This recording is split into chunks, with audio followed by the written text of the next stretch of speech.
La Bible ne va pas aussi. Qui t'a dit tu es libre? Tu n'es pas libre.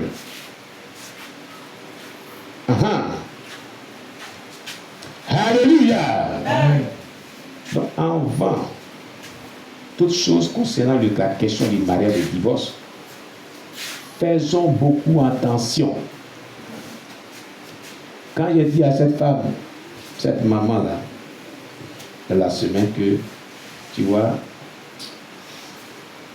c'est un peu très compliqué pour toi. Que ce que tu veux faire là, Jésus dit que c'est l'adultère. Elle a réfléchi à ça, elle a dit oui, ce que tu dis c'est vrai. Moi, mais j'y ai pensé. J'ai lu ce passage. Je l'ai compris aussi. Mais comme tu es un enseignant, je voulais aussi quand même. Et je lui ai dit, c'est ce que la Bible dit.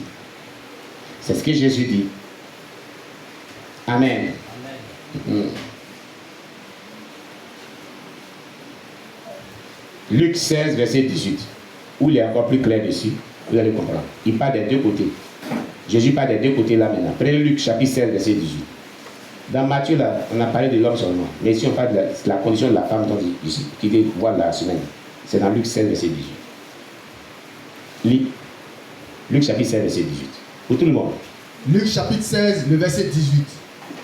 Quiconque répudie sa femme et en épouse une autre commet un adultère. Et quiconque épouse une femme répudiée par son mari commet un adultère. Vous voyez, non? Ils n'ont pas dit si la femme a commis adultère ou pas. Jésus n'a pas dit là, si elle a commis adultère ou pas, que son mari l'a répudié. Il n'y a pas de raison. Dans Luc là, il n'y a pas de raison. Jésus ne dit pas si la femme qu'on l'a répudiée là, elle était bonne, elle était mauvaise, on l'a trouvée en cas d'adultère. Il ne précise pas. Hein. Toi, tu épouses une femme qui a été répudiée là, tu commets adultère avec elle. Elle n'a pas le droit de quitter son foyer pour se remarier. C'est ce que Jésus l'a dit. J'espère que quelqu'un me comprend bien. C'est là le danger qui est dedans. Donc si lui commet adultère avec toi, ce n'est pas lui seul. Tu commets aussi l'adultère avec lui. En tant que femme répudiée. C'est pourquoi le remariage dans le corps de Christ est très délicat. Et par les propos de Jésus. Quiconque marie une femme qui est répudiée, Jésus ne donne pas la raison. Si elle a commis adultère puis son mari l'a répudié, ou s'il a fait quelque chose puis son mari l'a répudié, il ne donne pas la raison. Hein. Rémi, vous comprenez bien. Luc, là. Luc chapitre 16, le verset 10. Écoutez très bien. Quiconque répudie sa femme et en épouse une autre commet un adultère. Très bien, ça c'est pour l'homme. Allons pour la femme. Et quiconque épouse une femme répudiée par son mari commet un adultère. D'accord. Est-ce que Jésus a dit que pour telle raison, on l'a répudié? Il a précisé. Non. Voilà le problème qu'il a. Elle était bonne, elle était correcte. S'ils l'ont répudiée, que toi tu l'épouses, on ne commet pas adultère seul. Si lui commet adultère, c'est elle aussi l'a commis adultère. Les avait dit. Elle n'a pas le droit de se remarier, si ça avait dit. On ne commet jamais adultère seul. Donc si on dit la personne commet adultère, c'est avec elle. Donc c'est un péché qu'elle commet. C'est ce que ça veut dire. Vous ne m'apprenez pas encore. Ce sont les propos de Jésus. Hein? Les propos de Jésus. Ce n'est pas un apôtre qui parle, ni un disciple qui parle. C'est Jésus qui parle. Lui qui va nous juger demain là, c'est lui qui parle.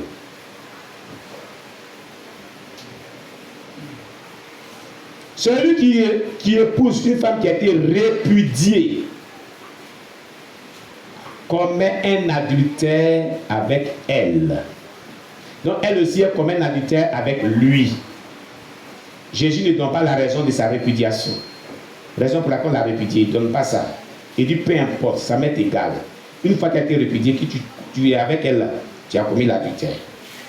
Elle n'a pas le droit d'être avec toi parce qu'elle est liée à un mariage. Jusqu'à aussi longtemps que son mari vit, elle est liée avec toi.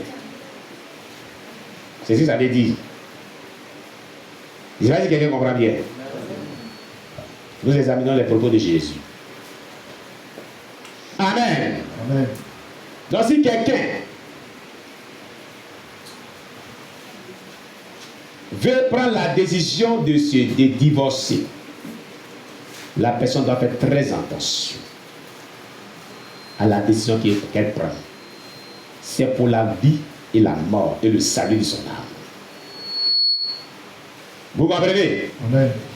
Si tu as divorcé, c'est que tu acceptes, aussi vivant que celui qui t'a divorcé est encore en vie, à ne pas aller se remarier encore. À ne pas commettre la fornication, ni l'impudicité, ni l'adultère, qui que ce soit. Jusqu'à ce que la personne soit, Dieu l'enlève, et maintenant tu es libre, tu peux aller te remarier. Mais aussi longtemps que la personne est vivante, si quelqu'un d'autre veut te marier, que tu vas dedans, tu commets l'adultère à lui. C'est ce que Jésus l'a dit. Ce sont les propos de Jésus. Qui n'a pas compris ça? Il a réexpliqué encore. Tu n'as pas compris ça? Tu n'as pas compris? D'accord. Tu as une Bible avec toi. Qu'est-ce que tu ne comprends pas? La partie de quelle partie tu ne comprends pas? Donne-lui le micro. Il va nous expliquer quelle partie il ne comprend pas dans Luc là. Luc. Il faut qu'il soit à la page. Luc 16, verset 18. Le verset 18, qu'est-ce qu'il ne comprend pas? En fait, moi, je vais poser une question. Ah, tu vas-y.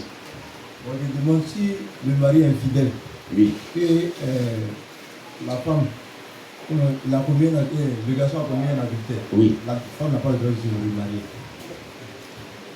Elle n'a pas le droit de se marier. Pourquoi?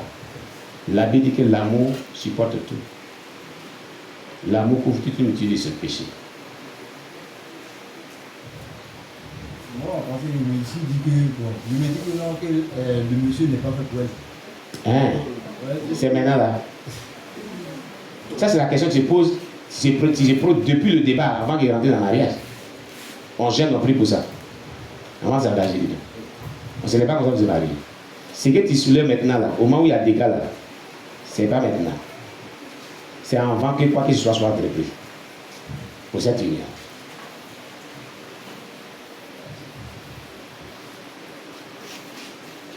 Tu comprends maintenant? Est-ce que tu comprends? Jésus a dit sauf pour cas d'adultère. Alléluia. Pour l'homme. Mais ça ne lui donne pas plein droit de divorcer. Parce que par la suite du texte, il dit car au commencement cela n'était pas ainsi. Vous comprenez? Et il a même dit que personne n'est désigné, c'est que lui l'a uni. Donc Dieu lui-même n'est pas pour le divorce. Dieu lui-même n'est pas pour le divorce. Il n'est pas pour le divorce. Je vous dis la vérité. Celui qui... Oui? Je vais poser une question. Oui. Bon, concernant ce verset biblique-là, j'ai écouté un joint serviteur de Dieu Oui. prêcher dessus, il a donné une autre définition. Il a dit concernant l'infidélité Oui. dont Jésus parle, c'est pas forcément que l'homme aille coucher au dehors. C'est pas les rapports sexuels. C'est pas forcément les rapports sexuels. Oui. Et il a développé un exemple. Il a dit, exemple, si l'homme, avant de sortir le matin, s'accorde avec sa femme, il lui dit, bon, il doit recevoir des amis. Mais comme eux, c'est sauce graine, ils aiment là. Donc j'aimerais que tu prépares riz avec sauce graine. Donc il s'accorde sur ce sujet avant qu'il sorte. Il lui demande, ça fait combien? Elle lui dit la somme, il lui donne l'argent. Oui. Et il sort. Donc lui, il allait dire à ses amis que, comme vous aimez sauce graine là, je me suis déjà venu avec ma femme, c'est ce qu'elle va préparer. Et lorsqu'on va rentrer, on va manger ça ensemble. Et lorsque ses amis lui rentrent à la maison, Oui. et qu'ils ouvrent la nourriture, qu'ils voient que c'est placani et sauce doumoulée, Une autre sauce. ça c'est une sorte d'infidélité. Merci. Donc, tu vois, c'est pour ça que tu as fait la formation. C'est qu'on t'enseigne la foi retirer cela. En exégèse, on nous dit que nous dit l'écriture. L'information que Dieu nous donne ici dans l'écriture, là, on ne lit pas ce qu'on pense dedans. Quand on parle d'adultère, ce n'est pas une question de sauce. Le mot adultère a ce sens, à sa définition. Là où il y a adultère, c'est question de sexe. Ce n'est pas question de sauce. On nous dit, qu'est-ce que nous dit l'Écriture? Il nous dit adultère, infidélité. Ce n'est pas question de sauce. Donc c'est une mauvaise interprétation des propos de Jésus. Donc les gens cherchent des arguments qui ne tiennent pas pour divorcer. Ici, il est question d'infidélité sexuelle dans le foyer. Il n'est pas question d'un caractère, il n'est pas question de comportement, il n'est pas question d'autre chose qu'infidélité sexuelle.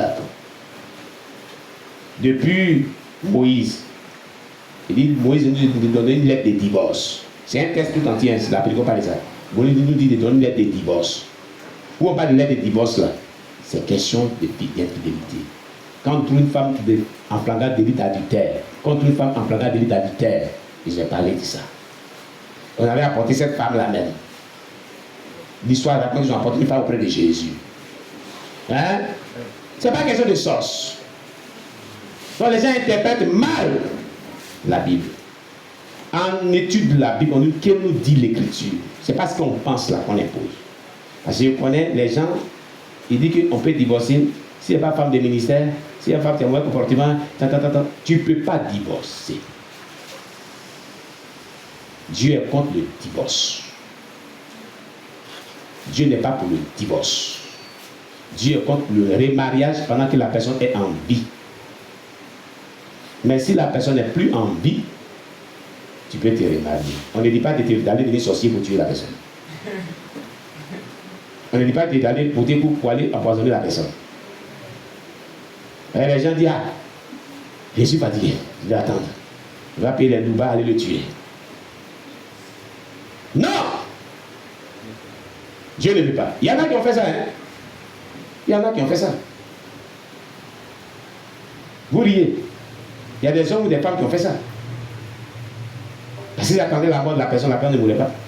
Empoisonnement, sorcellerie, assassinat. 3 options. Ils louent les personnes pour tuer la personne. C'est pas bon. Alléluia!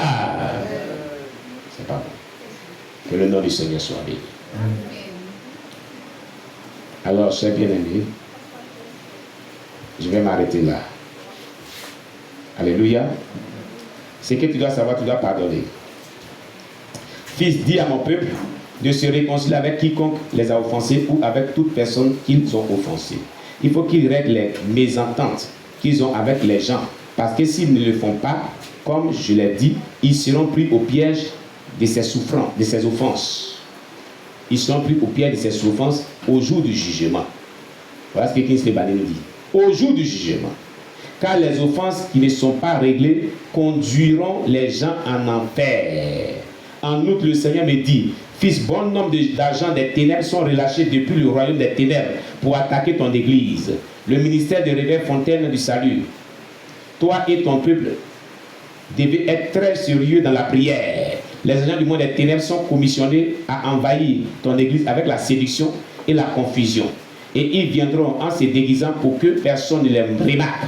Ils vont intégrer la chorale, le service d'accueil. D'autres viendront sous le manteau des pasteurs.